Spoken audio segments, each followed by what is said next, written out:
Pamarentah pemerintah Kabupaten Toba merhite dinas sosial mangaleon pangurupiot tusa dana tua-tua di Jalan Huta Bagasan Kelurahan Pardede Onan, Kecamatan Balige di hari Senin tanggal 3 Mei Arian.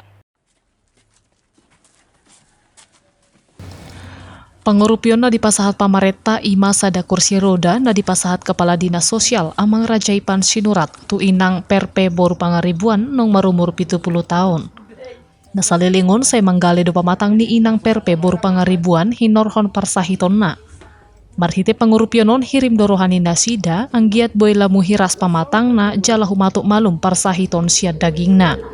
Kita memberikan bantuan yaitu kursi roda kepada opung yang kita sayangin ini, yang kebetulan opung kita ini kondisi sakit.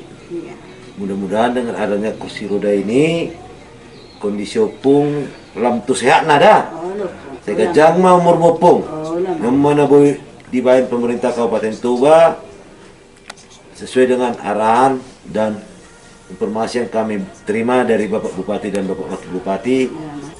Macalah situtu dorohani nasida mangido pangurupion na dipasahak ni pamaretai. Hati-hai dipasahak nasida do hatamoleate tu pamareta.